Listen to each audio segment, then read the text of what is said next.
بسم اللہ الرحمن الرحیم۔ آرائی کون ہے؟ محمد بن قاسم کے ساتھ ان کا کیا تعلق ہے؟ آرائیوں کا آبائی وطن کون سا ہے؟ آج کی اس ویڈیو میں ہم ان سوالوں کے جواب دیں گے۔ اگر ابھی تک آپ نے میرا چینل سبسکرائب نہیں کیا تو سبسکرائب کر لیں تاکہ آنے والی ویڈیوز کا نوٹیفیکیشن آپ کو بر وقت ملتا رہے۔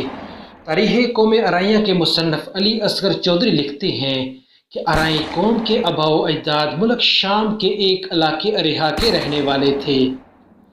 جب وہ وہاں سے ہندوستان پہنچے تو اریحا کی نسبت سے اریحائی بعد میں آرائی بن گئے۔ اریحا کے قبیلے بنو سلیم کی اولاد سلیمی کہلاتی ہے اور شام سے نسبت کی وجہ سے اپنے نام کے ساتھ شامی لکھتی ہے۔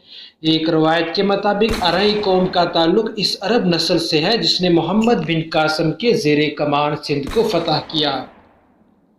قوم آرائی کا مور سے اعلیٰ شیخ سلیم انصاری تھا جس نے سانحہ کربلا کے بعد شام کی طرف ہجرت کی تھی اور دریائے فرات کے کنارے گلہ بانی کا پیشہ اختیار کر لیا تھا۔ اس گلہ بانی کی وجہ سے یہ شخص سلیم الرائی کے نام سے مشہور ہو گیا۔ اس کا بیٹا شیخ حبیب ایک عظیم انسان اور بزرگ تھا۔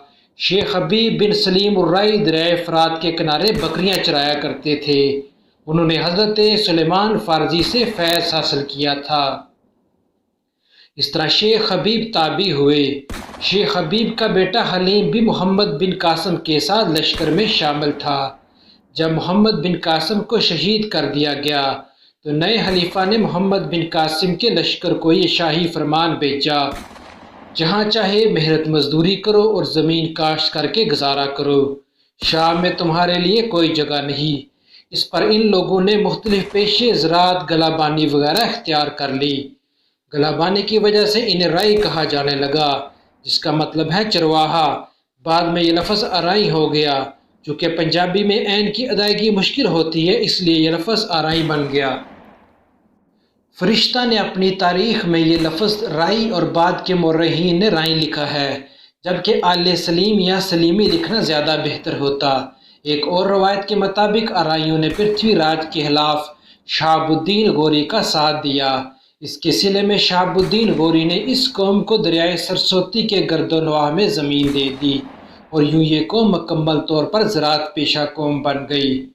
آرائی قوم کے افراد شیخ، ملک، مہر، میاں، شاہ، چودھری، سردار، خان بہادر، ملا، حجازی، سلیمی، شامی، بھٹو اور بھٹا بھی کہلاتے ہیں۔